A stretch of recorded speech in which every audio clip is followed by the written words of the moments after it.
Good morning friends. അപ്പോൾ എല്ലാവർക്കും എൻ്റെ ചാനലിലേക്ക് സ്വാഗതം. അപ്പോൾ ഇന്ന് രാവിലെ തന്നെ എന്താണ് വന്നിരിക്കുന്നതെന്ന് വെച്ചാൽ, ഞാൻ ഇന്നൊരു ഡേ ഇൻ മൈ ലൈഫുമായിട്ടാണ് നിങ്ങൾക്ക് മുന്നിൽ വന്നിരിക്കുന്നത്. ഡേ ഇൻ മൈ ലൈഫ് എന്ന് വെച്ച് കഴിഞ്ഞാൽ എൻ്റെ A to Z കാര്യങ്ങൾ, ഒരു ഡേയിലെ A to Z കാര്യങ്ങൾ അതിൽ ഉൾപ്പെടുത്തിയിട്ടില്ല. എൻ്റെ കുക്കിംഗ് പരീക്ഷണങ്ങൾ മാത്രം ഉൾപ്പെടുത്തിയിട്ടുള്ള ഒരു ഡേ ഇൻ മൈ ലൈഫാണ്. അപ്പോൾ അത്യാവശ്യം നല്ല മഞ്ഞുള്ള ഒരു ഡേ ആണിന്ന്. അപ്പോൾ ഇന്നത്തെ എൻ്റെ ബ്രേക്ക്ഫാസ്റ്റ്, ലഞ്ച്, ഡിന്നർ ഒക്കെയാണ് ഞാൻ നിങ്ങളുമായി പങ്കുവെക്കാൻ പോകുന്നത്. അപ്പോൾ നമുക്ക് വീഡിയോയിലേക്ക് കടക്കാം. നമുക്ക് ഇന്നത്തെ ബ്രേക്ക്ഫാസ്റ്റിൻ്റെ വിഭവം എന്താണെന്ന് നോക്കാം. ഞാനിവിടെ പച്ചരി കുതിർത്ത് വെച്ചിട്ടുണ്ടായിരുന്നു 1.5 ഗ്ലാസ്. അപ്പോൾ ഇന്നലെ രാത്രി കിടക്കാൻ നേരം കുതിർത്ത് വെച്ചതാണ്. അത് നമുക്കൊരു മിക്സിയുടെ ജാറിലേക്ക് ഇടാം. അതിൻ്റെ കൂടെ 2 ടേബിൾ സ്പൂണ് തേങ്ങ ചിരകിയതും കൂടെ ചേർക്കുകയാണ്. പിന്നെ ഒരു ടേബിൾ സ്പൂണോളം വരും ചോറും കൂടെ. ഇന്നലത്തെ ചോറാണ്. അപ്പോൾ ആവശ്യത്തിനുള്ള വെള്ളവും ചേർത്ത് നമുക്കിത് അരച്ചെടുക്കാം. അരിദോശയാണ് ഇന്നത്തെ ബ്രേക്ക്ഫാസ്റ്റ്. അപ്പോൾ അരി നല്ലതുപോലെ അരച്ച് നമ്മുടെ ദോശമാവ് റെഡിയാക്കിയിട്ടുണ്ട്. അപ്പോൾ ഇനി കറിയുടെ പരിപാടി നോക്കാം. അരി കുതിർത്തതുപോലെ തന്നെ ഞാൻ ചെറുപയറും ഇന്നലെ രാത്രി തന്നെ വെള്ളത്തിലിട്ട് വെച്ചിട്ടുണ്ടായിരുന്നു.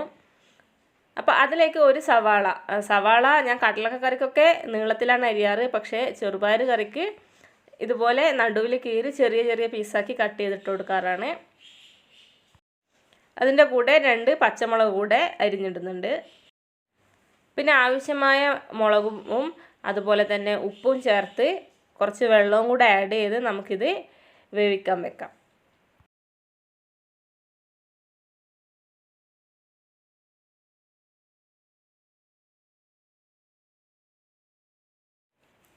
ഇനി നമുക്ക് ദോശമാവിൽ ആവശ്യമായ ഉപ്പ് കൂടെ ചേർത്ത് നല്ലതുപോലെ ഇളക്കി ദോശ ചുട്ടെടുക്കാം.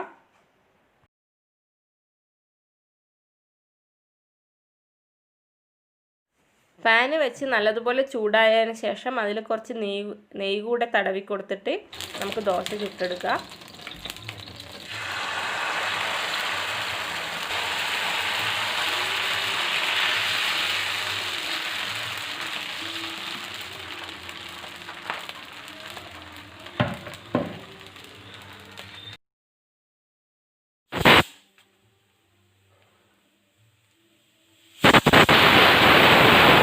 അപ്പോൾ ഒരു വശം ദോശ പാകമാകുമ്പോൾ നമുക്ക് മറുവശത്ത് കുറച്ചുകൂടെ നെയ്യ് അപ്ലൈ ചെയ്ത് അത് തിരിച്ചിട്ട് കൊടുക്കാം. ഈ സമയം കൊണ്ട് തന്നെ നമ്മുടെ ചെറുപയർ കുക്കായിട്ടുണ്ടായിരുന്നു. 3 വിസിൽ. അങ്ങനെ തിരിച്ചും മറിച്ചും ഇട്ട് ദോശ കുക്കാവുമ്പോൾ കാസറോളിലേക്ക് മാറ്റുകയാണ്. അപ്പോൾ ദോശ ചുടുന്നതിനോടൊപ്പം തന്നെ ഞാൻ എടുത്ത പാത്രങ്ങളൊക്കെ അപ്പം തന്നെ കഴുകി വെക്കുന്നുണ്ട്. അല്ലെങ്കിൽ മൊത്തത്തിൽ പണിയാകും. അപ്പോൾ ആ സമയമാകുമ്പോഴേക്ക് ഏട്ടൻ പാല് വാങ്ങിക്കൊണ്ടുവന്നായിരുന്നു. നമ്മളിവിടെ അടുത്തൊരു വീട്ടിൽ നിന്ന് പശുവും പാല് വാങ്ങിക്കുകയാണ്. അപ്പോൾ അത് കാച്ചാൻ ഇങ്ങനെ ഒന്ന് അരിച്ചെടുത്തതിന് ശേഷമാണ് കാച്ചാറ്. കാരണം അവർ കറക്കുമ്പം തന്നെ തരുന്നതാണ്. അപ്പോൾ പശുവിൻ്റെ രോമവും മറ്റും ഉണ്ടാവും. അപ്പോൾ അത് അവിടെ പാല് കാച്ചാനായിട്ട് വെക്കുകയാണ്.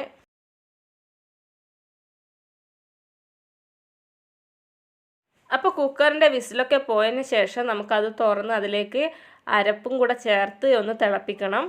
അപ്പോൾ നല്ലതുപോലെ ചെറുപയറൊക്കെ കുക്കായിട്ടുണ്ട്. അപ്പോൾ ഇതിലേക്ക് ഞാൻ ഇന്നലെ ഇന്നലെ കറിക്ക് അരച്ചപ്പോൾ ബാക്കി വന്ന അരവ് ഞാൻ എടുത്തു വെച്ചിട്ടുണ്ടായിരുന്നു. അപ്പോൾ അതുകൂടെ ചേർത്ത് അത് തേങ്ങയും മഞ്ഞൾപ്പൊടിയും ജീരകവും ചേർത്ത് അരച്ചതാണ്. അപ്പോൾ അതിൽ ആവശ്യമായ വെള്ളവും കൂടെ ചേർത്ത് ആ അരപ്പൊന്ന് കലക്കി കൊടുത്തതിന് ശേഷം നമുക്ക് വീണ്ടും അതൊന്ന് തിളക്കാൻ വെക്കാം. അപ്പോൾ രാവിലത്തേക്ക് ദോശ ചുട്ട് കഴിഞ്ഞപ്പോൾ കുറച്ച് മാവ് ബാക്കിയുണ്ട്. ഇതുകൊണ്ട് നമുക്ക് വൈകുന്നേരം ഒരു സൂത്രം കാണിക്കാം. അപ്പോഴേക്ക് നമ്മുടെ കറിയും തിളച്ചായിരുന്നു. അപ്പോൾ അതിലും വറലിലിട്ടു. അപ്പോൾ അടുപ്പൊഴിഞ്ഞപ്പോൾ ഞാൻ കുളിക്കാനുള്ള വെള്ളം വെക്കുകയാണ്. അപ്പോൾ അതിലേക്ക് ഒരു കഷ്ണം ഇഞ്ചി മുറിച്ചിടാറാണ് പതിവ്. അപ്പോൾ പാലും തിളച്ചായിരുന്നു. അപ്പോൾ പാല് തിളച്ച് കഴിഞ്ഞ് കഴിഞ്ഞാൽ ഞാൻ അതിൽ നിന്നും അതിൻ്റെ പാടയും മുകളിൽ പൊങ്ങിയ പാടയും ആ പതയും ഒക്കെ ചേർത്ത് കുറച്ച് പാല് മാറ്റി വെക്കും. അതിനുശേഷം കുറച്ച് വെള്ളം കൂടെ ആഡ് ചെയ്ത് ഒരു നുള്ളു മഞ്ഞൾപ്പൊടിയും കൂടെ ഇട്ട് ഒന്നുകൂടെ തിളപ്പിച്ച് അതാണ് രാവിലെ കുടിക്കാറുള്ളത്. ഇങ്ങനെ എടുത്തു വെക്കുന്ന പാല് ഞാൻ രാത്രി തൈരിൽ ഒഴിക്കാറാണ് പതിവ്. പക്ഷേ ഇപ്പോൾ 2-3 ദിവസമായിട്ട് ഞങ്ങൾ ചായ കുടിക്കാറുണ്ട്. അപ്പോൾ ഇതിൻ്റെ പാടയും പതയും ഒക്കെ ഒന്നുകൂടെ തിക്കാവും വൈകുന്നേരം. അത് തൈരിലേക്ക് ഒഴിക്കും. അപ്പോൾ നമ്മുടെ പാല് റെഡിയായി. അപ്പോൾ കണ്ടോ, നമ്മുടെ ഒരു മഞ്ഞ കളറ് നിങ്ങൾക്ക് കാണാം. അപ്പോൾ ഇങ്ങനെയാണ് ഞങ്ങൾ പാല് കുടിക്കാറുള്ളത്. അപ്പോൾ ഇന്നത്തെ ബ്രേക്ക്ഫാസ്റ്റ് ഇവിടെ റെഡിയായി. അപ്പോൾ ഞങ്ങളിനി കഴിക്കട്ടെ. അപ്പോൾ ബ്രേക്ക്ഫാസ്റ്റിൻ്റെ വിഭവങ്ങളൊക്കെ കാണിച്ചതിന് ശേഷം ഞാൻ നേരെ ലഞ്ചിലേക്കാണ് പോകുന്നത്. കാരണം എൻ്റെ ഒരു ഡേ ഇൻ മൈ ലൈഫ് പോലെ എല്ലാ കാര്യങ്ങളും ഞാനിത് ഈ വീഡിയോയിൽ ഉൾക്കൊള്ളിക്കുന്നില്ല. എൻ്റെ ഡേ ഇൻ മൈ ലൈഫിലെ കുക്കിംഗ് ആണ് ഞാനിതിൽ മെയിനായിട്ട് ഉൾക്കൊള്ളിച്ചത്. അതുകൊണ്ട് തന്നെ ഇനി നമുക്ക് ഡയറക്റ്റ് ലഞ്ചിലേക്ക് തന്നെ കടക്കാം. അപ്പോൾ ചോറിന് ഇന്ന് മീൻകറി വെക്കാമെന്നാണ് വിചാരിക്കുന്നത്. അതുകൊണ്ട് തന്നെ മിക്സിയുടെ ജാറിലേക്ക് ഞാൻ കുറച്ച് തേങ്ങ ചിരകിയത് ചേർക്കുകയാണ്. നമ്മുടെ കറിയുടെ അരപ്പാണ് ആദ്യം തയ്യാറാക്കുന്നത്. നമ്മൾ 2 പേരായത് കാരണം ഞാൻ അരമുറി തേങ്ങയുടെ പകുതി മുക്കാലോളം മാത്രമേ എടുത്തിട്ടുള്ളൂ. ഇനി ഇതിലേക്ക് 1 ടേബിൾ സ്പൂൺ മുളക് പൊടിയും കുറച്ച് ജീരകവും കൂടെ ആഡ് ചെയ്ത് ആവശ്യമുള്ള വെള്ളവും ചേർത്ത് നമുക്ക് നല്ല പേസ്റ്റ് പോലെ അരച്ചെടുക്കണം. നമ്മൾ പച്ചക്കറിക്ക് അരക്കുന്നത് പോലെ അല്ല, നല്ലതുപോലെ മയത്തിൽ അരച്ചെടുക്കണം. എങ്കിലേ നമ്മുടെ കറി ടേസ്റ്റ് ഉണ്ടാവൂ.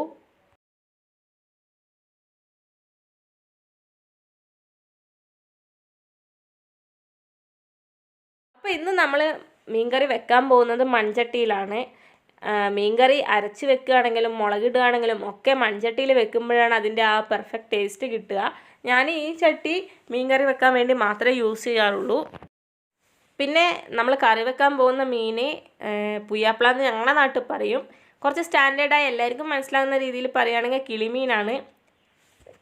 ഇത് കറി വെക്കുന്നതിലും നല്ലത് ഒന്നുകൂടെ മുളകിടുമ്പോഴാണ്. പക്ഷേ ഞാൻ മുളകിടാനായിരുന്നു എൻ്റെ പ്ലാനും. പക്ഷെ നോക്കിയപ്പോൾ ചെറിയുള്ളി ഇല്ല. അപ്പോൾ ഞാൻ കരുതി എന്നാൽ തേങ്ങ അരച്ച് കറി വെക്കാമെന്ന്. ഇത് ഇന്നലെ ഞാൻ ഉപ്പും മഞ്ഞളും മുളകും ചേർത്ത് പുരട്ടി വെച്ചതാണ്. ഇനി നമുക്ക് ചട്ടിയിലോട്ട് ഒരു തക്കാളി, ഒരു വലിയ സൈസ് തക്കാളി എടുത്തിട്ടുണ്ട്. അത് ചെറിയ പീസസ് ആയിട്ട് കട്ട് ചെയ്തിട്ട് കൊടുക്കാം. അതിൻ്റെ കൂടെ 2-3 പച്ചമുളക്, ചെറിയ മുളകാണ്, അതുകൊണ്ട് 2-3 പച്ചമുളകും കൂടെ ചേർക്കുകയാണ്. പച്ചമുളകൊക്കെ പഴുത്തു തുടങ്ങി. പിന്നെ ഒരു ചെറിയ കഷ്ണം ഇഞ്ചി കൂടെ ചെറുതായിട്ട് അരിഞ്ഞ് ചേർക്കുകയാണ്. ഞാൻ അരിഞ്ഞ് ചേർക്കാറാണ്. ചിലരൊക്കെ ചതുക്കി ഇടാറുണ്ട്. അങ്ങനെ ആയാലും മതി.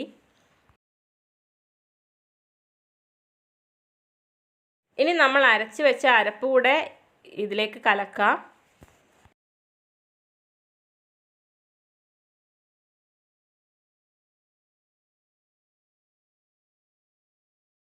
കറിക്ക് ആവശ്യമായത്ര വെള്ളം കൂടെ ചേർക്കുക. പിന്നെ അതിൻ്റെ കൂടെ ഒരു 1/2 ടീസ്പൂൺ മഞ്ഞൾപ്പൊടിയും പാകത്തിനുള്ള ഉപ്പും കൂടെ ആഡ് ചെയ്യുക. എന്നിട്ട് എല്ലാം കൂടെ ഒന്ന് മിക്സ് ചെയ്തെടുക്കാം. നമ്മൾ വാളം പുളിയാണ് കറിയിലേക്ക് ഉപയോഗിക്കുന്നതെങ്കിൽ നമ്മൾ ഇതിനു മുന്നേ തന്നെ കുറച്ച് ഒരു നെല്ലിക്ക സൈസിൽ പുളിയെടുത്ത് അത് വെള്ളത്തിലിട്ട് വെച്ച് അതൊന്ന് പിഴിഞ്ഞെടുത്ത് ആ വെള്ളം കൂടെ ഇതിലേക്ക് ചേർക്കണം.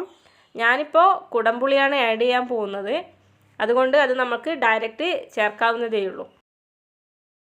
അപ്പോൾ കറി ഞാൻ അടുപ്പത്ത് വെച്ചിട്ടുണ്ട്. അപ്പോൾ ഞാൻ പറഞ്ഞല്ലോ ഞാൻ കുടംപുളിയാണ് ഇട്ട് കൊടുക്കുന്നതെന്ന്. അപ്പോൾ 2-3 കുടംപുളി, ഇതാ ഈ ഒരു സൈസിലുള്ള കുടംപുളിയാണ്. 2-3 പീസ് ഇട്ടാൽ മതിയാകും.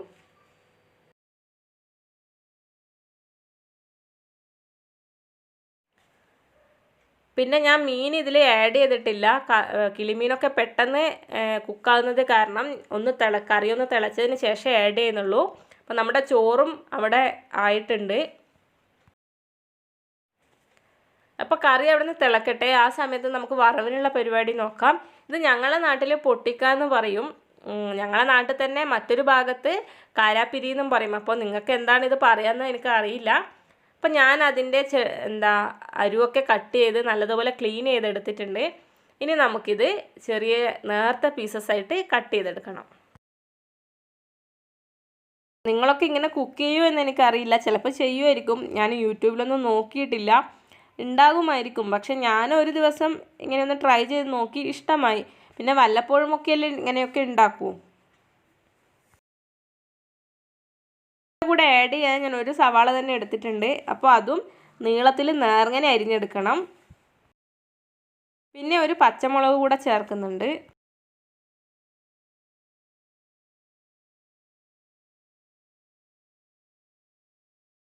അപ്പോൾ ഇത് വറവിനുള്ള പരിപാടിയാണ്. എണ്ണ ഒഴിച്ച് കടുക് പൊട്ടിച്ച് കറിവേപ്പിലയും ചേർത്ത് നമുക്ക് ഉള്ളി ഒന്ന് വഴറ്റാം.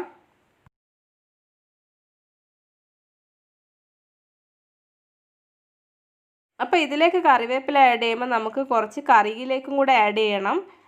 അപ്പോൾ ഞാൻ മീനും കൂടെ ഇതിലേക്ക് ആഡ് ചെയ്തിട്ടുണ്ടായിരുന്നു ഒന്ന് തിളച്ചപ്പോൾ, അത് കാണിക്കാൻ വിട്ടുപോയതാണ്.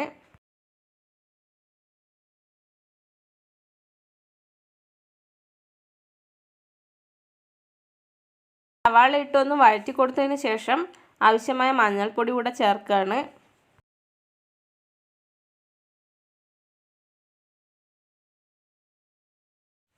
ഇനി നമുക്ക് നമ്മൾ അരിഞ്ഞു വെച്ചിരിക്കുന്ന പൊട്ടിക്ക കൂടെ ആഡ് ചെയ്ത് കൊടുക്കാം.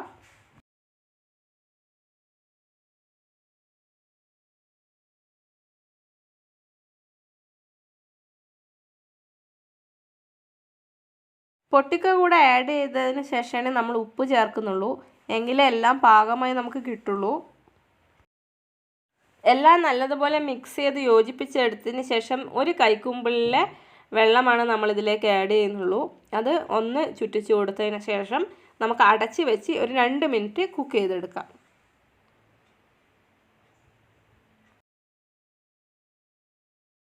അപ്പം നമ്മുടെ കറിയും നല്ലതുപോലെ തിളച്ച് പാകമായി വന്നിട്ടുണ്ട്. അപ്പോൾ ഇതിലേക്ക് ഞാൻ ഒരു തണ്ട് കറിവേപ്പില കൂടെ ആഡ് ചെയ്യുന്നുണ്ട്. അപ്പോൾ നിങ്ങൾക്ക് കാണിക്കാനുള്ളത് കൊണ്ടാണ് ഞാൻ തണ്ടടക്കം ആഡ് ചെയ്തത്, അല്ലെങ്കിൽ ഞാൻ ഉതിർത്തിട്ട് തന്നെയാണ് ആഡ് ചെയ്യാറുള്ളത്. അപ്പോൾ ഇനി ഇത് ഓഫ് ചെയ്താലും മൺചട്ടി ആയത് കാരണം ഒന്നുകൂടെ ഒന്ന് തിളച്ച് കുറുകി വരും. അപ്പോൾ ഇതിലെ ആവി പറക്കുന്നത് കാണാമല്ലോ, അങ്ങനെ തന്നെ നമുക്കിത് അടച്ച് വെക്കാം. അപ്പം നല്ല ടേസ്റ്റ് ആയിരിക്കും കറിക്ക്. ആ കറിവേപ്പില ഒക്കെ ആ ആവിയിൽ കിടന്ന് ആ ചൂടിൽ കിടന്ന് നല്ല ടേസ്റ്റ് നമ്മുടെ കറിക്ക് കിട്ടും. അപ്പോൾ ഇനി നമുക്ക് വറവ് എന്തായി നോക്കാം. അപ്പോൾ ഞാൻ അധികം വെള്ളമൊന്നും ആഡ് ചെയ്തിട്ടില്ല, എങ്കിലും ഇപ്പോൾ ഒരു കുഴഞ്ഞ പരുവത്തിൽ തന്നെയാണ് ഉള്ളത്. പൊട്ടിക്കയിൽ നിന്നും ഉള്ളിൽ നിന്നൊക്കെ ഒന്ന് വെള്ളം ഇറങ്ങിയിട്ടുണ്ട്. അപ്പോൾ ഇത് നമുക്കൊന്ന് നല്ലതുപോലെ ഡ്രൈ ആക്കി എടുക്കണം. വളരെ പെട്ടെന്ന് ഉണ്ടാക്കാം, അതുമല്ല നല്ല ടേസ്റ്റുമാണ്. നിങ്ങളിങ്ങനെ ഉണ്ടാക്കാറില്ലെങ്കിൽ ഒന്ന് ട്രൈ ചെയ്ത് നോക്കൂ. അപ്പോൾ ഉപ്പൊക്കെ പാകമാണ്, നല്ലതുപോലെ കുക്കായിട്ടുമുണ്ട്. ഇനി ഇതിലെ വെള്ളം ഒന്ന് നല്ലതുപോലെ വറ്റിച്ചെടുത്തൊന്ന് ഡ്രൈ ആക്കി എടുത്ത് കുറച്ച് തേങ്ങ കൂടെ ചേർത്താൽ മതിയാവും.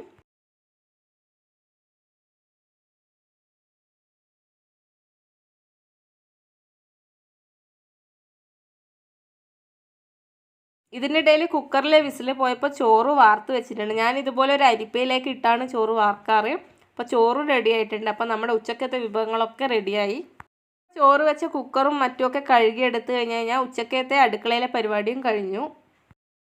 അപ്പം നമ്മുടെ മീൻകറി കാണുമ്പോൾ തന്നെ കഴിക്കാൻ തോന്നുന്നുണ്ട്. കാണാൻ നല്ല സ്റ്റൈലായിട്ടുണ്ട്, കഴിക്കുമ്പോഴും അതേ ടേസ്റ്റ് തന്നെ ഉണ്ടായിരുന്നു.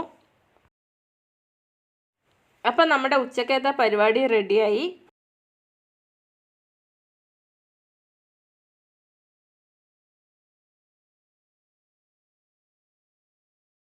അപ്പം നമ്മുടെ വൈകുന്നേരത്തെ സ്നാക്സ് നോക്കാം. അപ്പോൾ ഞാൻ രാവിലെ പറഞ്ഞല്ലോ, രാവിലത്തെ ദോശമാവ് എടുത്ത് വെച്ചിട്ടുണ്ട്, വൈകുന്നേരം ഒരു സൂത്രം കാണിച്ചു തരാമെന്ന്. അപ്പം നമുക്ക് ആ മാവ് നമ്മുടെ മിക്സിയുടെ ജാറിലേക്ക് ഇട്ട് കൊടുക്കാം.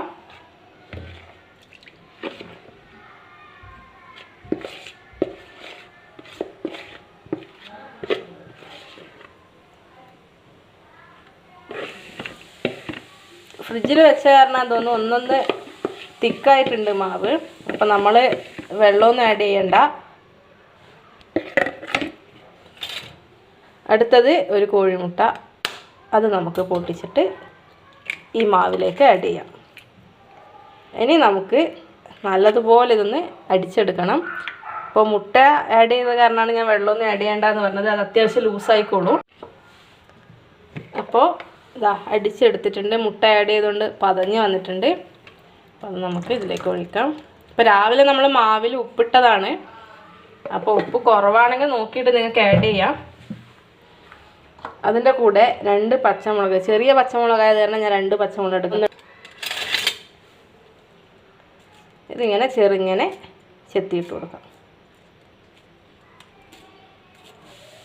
അതുപോലെ കുറച്ച് കറിവേപ്പിലയും ചെറുതായി മുറിച്ചിട്ട് കൊടുക്കാം.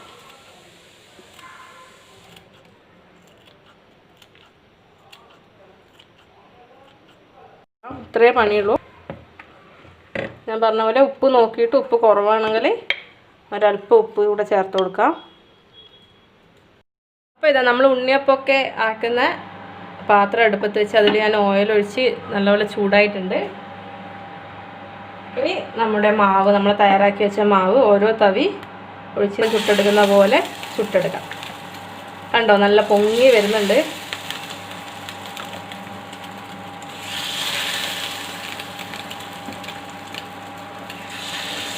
ഒഴിച്ചപ്പോൾ തന്നെ അത് നല്ല എണ്ണ ചൂടുള്ളത് കാരണം കുക്കായിട്ടുണ്ട്. അപ്പോൾ അത് പതിയെ ഒന്ന് തിരിച്ച് വെച്ച് കൊടുക്കാം. മുകൾ ഭാഗം ഒന്ന് കുക്കായി കിട്ടണമല്ലോ. അപ്പം ഞാൻ രാവിലെ മാറ്റി വെച്ച പാലുണ്ടല്ലോ, അപ്പം ഞാൻ കാണിച്ചു തരാം.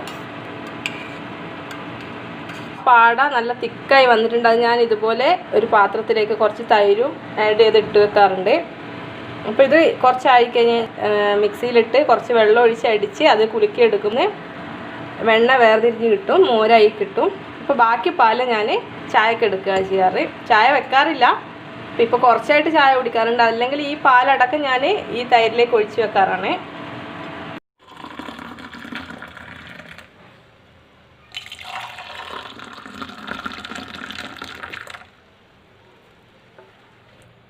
ഇത് രാവിലെ കഴിക്കുകയാണെങ്കിൽ ചിക്കൻ കറിയും ബീഫ് കറിയും മുട്ടക്കറിയും ഒക്കെ നല്ല കോമ്പിനേഷനാണ് ഇതിന്. അതല്ല നമ്മുടെ പുതിന ചട്നി ആണെങ്കിലും മതി. ഇനി കറികളൊന്നുമില്ലെങ്കിൽ ഇത് വെറുങ്ങനെ കഴിക്കാനും ടേസ്റ്റിയാണ്. കാരണം പച്ചമുളകൊക്കെ ഇട്ടത് കാരണം അത്യാവശ്യം എരിവൊക്കെ ഉണ്ടാവും. നമുക്ക് വെറുങ്ങനെ കഴിക്കാം. ഞങ്ങളിതിപ്പോൾ വൈകുന്നേരം വെറുങ്ങനെ കഴിക്കുകയാണ് ചെയ്യാറ്. അപ്പോൾ ഇനി ചായ കുടിക്കട്ടെ. അപ്പോൾ ഇന്നത്തെ വിശേഷങ്ങൾ, എൻ്റെ കുക്കിംഗ് വിശേഷങ്ങൾ ഇത്രയേ ഉള്ളൂ. ഇനി രാത്രിയത്തെ ഡിന്നർ എന്ന് പറയുന്നത് ഉച്ചയ്ക്ക് ഞാൻ കാണിച്ചു തന്ന കാര്യങ്ങൾ തന്നെയാണ്. പ്രത്യേകിച്ച് വേറെ ഒന്നുമില്ല. ഇന്നത്തെ വീഡിയോ കൊണ്ട് ഞാൻ ഉദ്ദേശിച്ചത് എൻ്റെ ഒരു ദിവസത്തെ കുക്കിംഗ് നിങ്ങളുമായി പങ്കുവെക്കലാണ്. അപ്പോൾ ഞാൻ ബാക്കി കാര്യങ്ങളൊന്നും അതിൽ ഉൾപ്പെടുത്തിയിട്ടില്ല. രാവിലത്തെ ബ്രേക്ക്ഫാസ്റ്റ്, ഉച്ചക്കത്തെ ലഞ്ച്, വൈകുന്നേരത്തെ സ്നാക്സ്, ഇപ്പോൾ ഡിന്നർ സെയിം തന്നെയാണെന്ന് പറഞ്ഞല്ലോ. അപ്പോൾ ഇത്രയും കാര്യങ്ങൾ മാത്രം ഉൾക്കൊള്ളിച്ചിട്ടുള്ള ഒരു ഡേ ഇൻ മൈ ലൈഫാണ്. കണ്ട് നിങ്ങൾക്ക് ഇഷ്ടമാണെങ്കിൽ ലൈക്ക് ചെയ്യുക. ഞാൻ ചെയ്ത ഏതെങ്കിലും വിഭവം നിങ്ങൾക്ക് ട്രൈ ചെയ്ത് നോക്കണമെങ്കിൽ ട്രൈ ചെയ്ത് നോക്കുക, അഭിപ്രായം പറയുക. അപ്പോൾ വീണ്ടും മറ്റൊരു വീഡിയോയുമായി കാണുന്നവരെ സൈനിങ് ഓഫ്, രൂപ്സ്.